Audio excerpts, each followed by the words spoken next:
Hey, it's Craig. I just wanted to let you know that you can listen to Canadian History X early and ad-free on Amazon Music, included with Prime.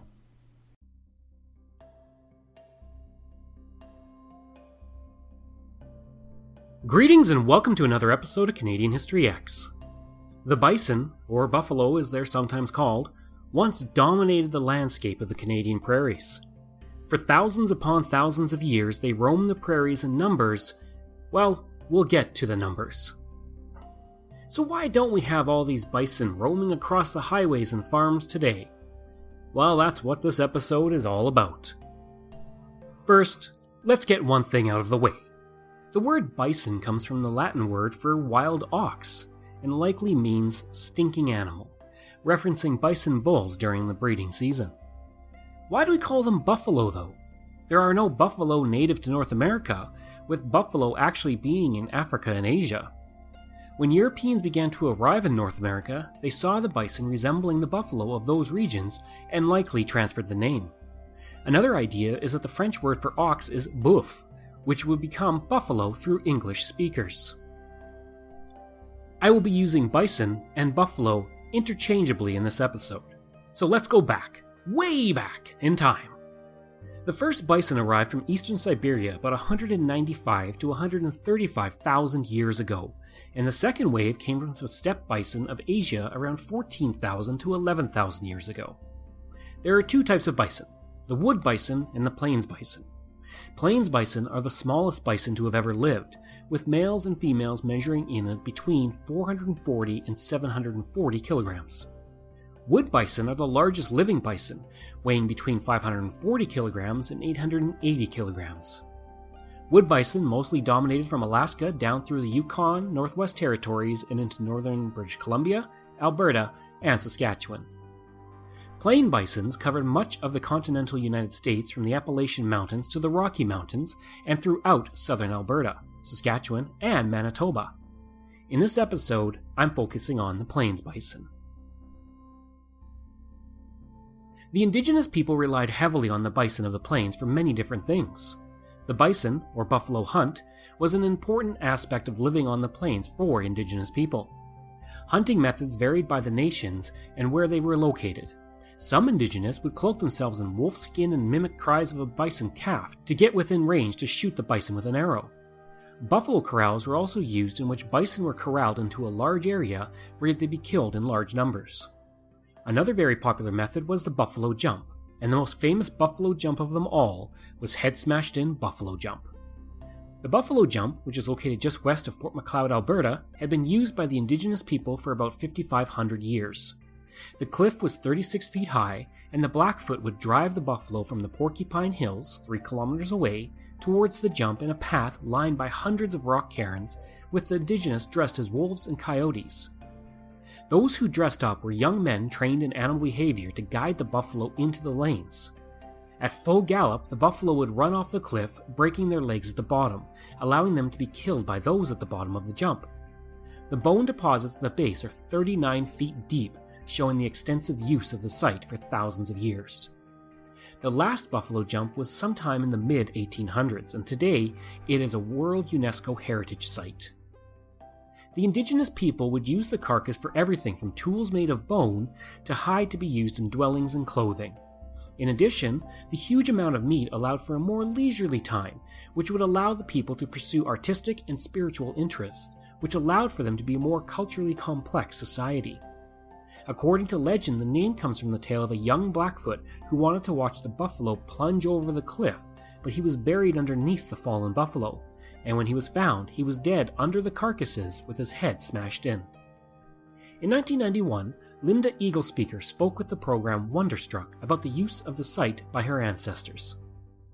Let's go out here to the cliff. We're going to see where the buffalo actually went over. Linda Eaglespeaker is a Blackfoot Indian and an interpreter at Head Smashed In. She explains what buffalo jumps were all about. The view that we're looking at right here, we're looking into what we call the gathering basin, where the buffalo would have gathered by the thousands.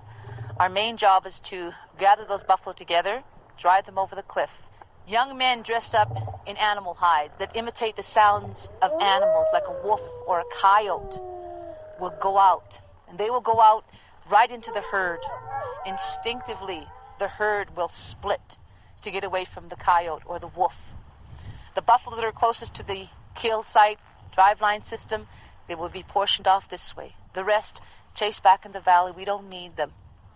Then another boy will come out, and he will go close to the herd as he possibly can.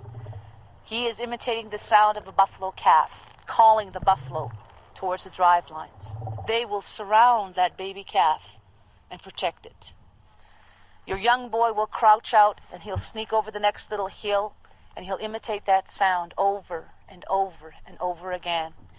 Our driveline system is like a funnel. The smallest point at the edge of the cliff, the widest point out into the hills. And the driveline system is made up of piles of rocks.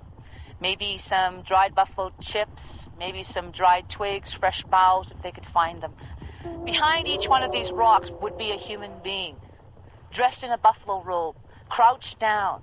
Once the buffalo have come by, your job is to come from behind the rock and wave your robe as best that you can so the buffalo won't come back. The buffalo are stampeding down through the driveline system. The buffalo see what we are looking at. Continuous rolling plain, a place to escape. Because of their eyesight, they cannot see great distances away. They will continue running, looking for that escape. Down through the driveline system they will come, over the edge of the cliff, but it is too late. They cannot stop. They are front heavy. They will continue over the cliff and land down below. The indigenous people and the buffalo continued this pattern of hunting and balance for thousands of years. Then the Europeans arrived, and everything changed. Now, in 1800, there were 30 million bison on the Great Plains, and it was estimated that if all the bison on the plains were lined up, they would circle the world 1.3 times. Things began to change as soon as the horse was introduced to North America in the 1730s. Within 4 decades, the indigenous people were using horses extensively, and this allowed the First Nations people to lance and shoot the bison at a closer range, thereby speeding up the rate of the bison hunt. The population also began to decline as fur traders with the Hudson's Bay Company and Northwest Company arrived. They needed meat, and the bison were an excellent source of it on long trips through the west on expeditions. Several other factors began to contribute to the decline by this point. One was the development of a new hide tanning process in Europe that created a huge need for leather. Since Europe could not supply this demand, the vast herds of bison in North America were used instead. The strong hides of the bison were perfect for this new tanning process, and many hides were turned into items like belts. New rifles also came into play on the bison hunt. The Sharps rifle allowed a bison to be killed with just one shot from a long distance. This allowed hunters to kill bison to the number each day only dictated by how many their crew could skin. From the 1810s to the 1870s, the bison were also a main source of income and survival for the Métis people. The Métis would use the bison in all sorts of clothing and the meat for themselves or for trading. The Métis would conduct 2 hunts a year, once in the spring and once in the summer, and sometimes the hunting parties would number over 2,000 people. Bison hunters rode horses and were known as buffalo runners. Hunting took a great deal of skill, and many Métis would go on to become successful ranchers and cowboys thanks to the skills they learned on the buffalo hunt. The Métis women would follow the hunt with carts, and once a bison was taken down, the hunter would leave a glove as a token on the buffalo. The women would then gather the carcass and prepare it to make pemmican, a vital resource for fur traders, and something that would lead to a war between the Hudson's Bay Company and Northwest Company in the 1810s. And you can learn all about that in my episode on the Northwest Company. The first business venture ever in southern Manitoba was the Manitoba Buffalo Wool Company, which was created in 1820 and involved a factory where hide and hair from bison were utilized and tanned. The first shipment of bison products came from this company and reached England in 1822. The Métis people quickly realized how important the bison was, and in 1840 they codified this protection in the Laws of the Hunt, also known as the Laws of the Prairies. This set of laws dictated there could be no hunting of bison on the Sabbath. It also enforced rules related to running and patrolling, and clear punishments were dictated for anyone who broke the rules. Many blame the loss of the bison on the concept of the tragedy of the commons, not capitalism. The tragedy of the commons is a situation with a shared resource system where independent users can act in their own self-interest and behave contrary to the common good of all users. since the bison were communal property and not private property. As a result, the population was abused and squandered for short-term goals that created long-term problems. In 1860, the price for buffalo skins was about 8 to 10 shillings. Fresh buffalo meat was 3 pence and buffalo tongues was 1 pence. By 1875, buffalo robes were selling for $6 to $10 each. In that year, 2,500 buffalo robes were shipped out of Manitoba alone. Hides were taken, but the carcasses were left to rot. In addition, many hunters would also poison the carcasses with strychnine in order to kill wolves that came to feed. Wolf skins were also valuable, and this was a terrible method of killing 2 birds with 1 stone. But it wasn't just individuals. Governments got involved in the decline as well, and on purpose. The American military shot mass herds of bison since they were the main source of food for the indigenous people, in an attempt to force them to rely on the government and be pushed to reserves. The Canadian government wasn't innocent either. Prime Minister John A. Macdonald forced Indigenous off their land to allow for European settlement, and this was done through the rapid decline of the bison. This made the Indigenous dependent on cows as food, and that food could only be given if they were on reserves. As a result of this, the plains bison in Canada were wiped out, and eventually only a few hundred remained in North America. At one point, bison could circle the globe, they were so plentiful, but by the 1880s, the number of bison on Earth couldn't even circle a city block. The decline was incredibly quick. Reverend John McDougall stated he estimated herds were 500,000 when he saw them in Manitoba in 1873. In 1875, a police officer traveling from Fort Macleod to Fort Qu'Appelle claimed he was never out of sight of the herds. But by 1880, they were gone. The sheer amount of export of bison products was staggering. In 1873, 50,000 buffalo robes were shipped out of Canada alone. From this point, as herds began to get smaller, 30,000 robes were shipped out in 1877, 12,797 in 1878, and only 5,764 in 1879. On the American side of the border, it was estimated that 2.5 million buffalo were being killed every year. In 1876, the Winnipeg Free Press was warning people to ensure they had a good supply of buffalo robes, as the extermination of the bison was predicted to happen within the next 12 to 14 years. Isaac Cowie of Winnipeg would compile a report on the bison in 1912, and he would state that the last bison hunt he could find any evidence of was in July of 1888 in the valley of the Red Deer River between Edmonton and Calgary. Only 5 animals were killed. It was at this time that Charles Alloway, a cowboy of the truest sense, came into the picture. He would relate how he helped save the buffalo in 1920, saying, "As railways began to be built across the United States, contractors hired hunters to supply buffalo meat for the workers, and this marked the beginning of the end of the great beasts. It was back in 1873 I conceived of the idea that the day was dawning when the vast herds would be depleted.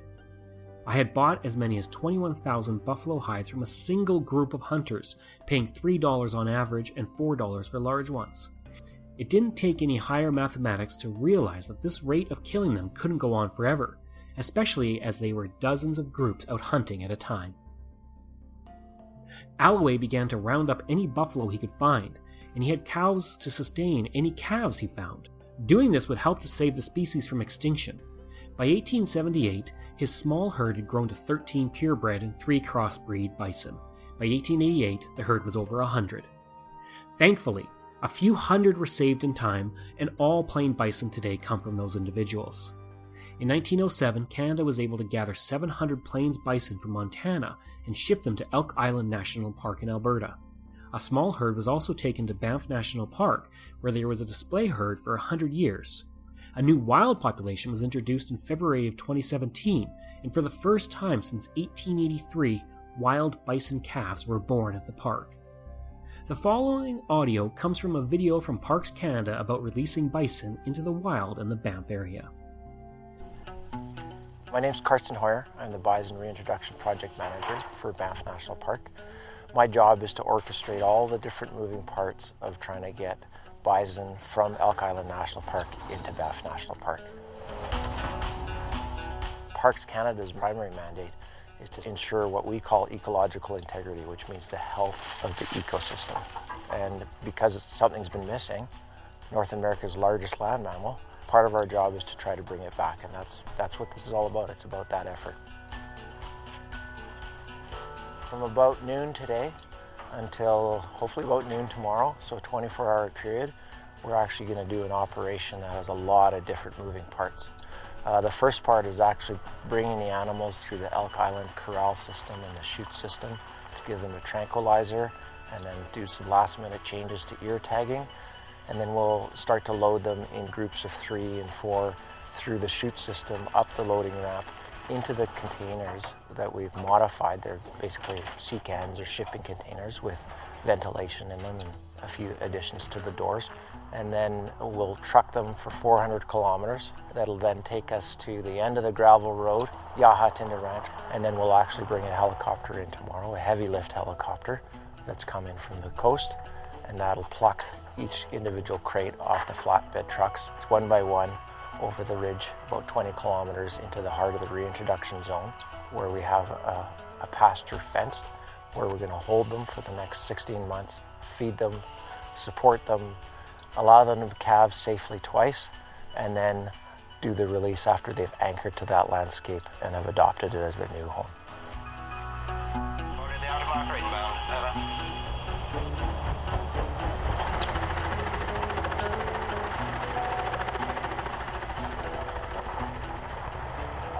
There's been so much research, there's been so much consultation, like literally years. We've got everything in place that we could have possibly thought of. And really, from here on in, it's going to be up to the animals.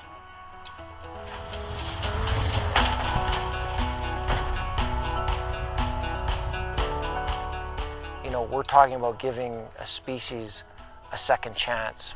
The seed that we are planting today, you can't almost imagine what it might lead to in 50 or 100 years. Due to the conservation efforts and the rebuilding of the species through breeding, there are roughly 350 to 400,000 bison in North America, mostly on farms and ranches, and there's around 1,500 to 2,000 plains bison that live in conservation herds in Canada. It's a far cry from what they once were, but at least we saved the species from extinction. Information comes from Wikipedia, the Canadian Encyclopedia, CBC, the Indigenous Peoples Atlas of Canada, and Tales of Early Manitoba. I hope you enjoyed this look at the decline of the buffalo, and if you did, please consider giving a rating and review. You can reach me at Canadian History X, that's EHX, @gmail.com, and you can support the podcast at patreon.com/Bairdo, that's BAIRDO. Thank you, and we'll see you again next time.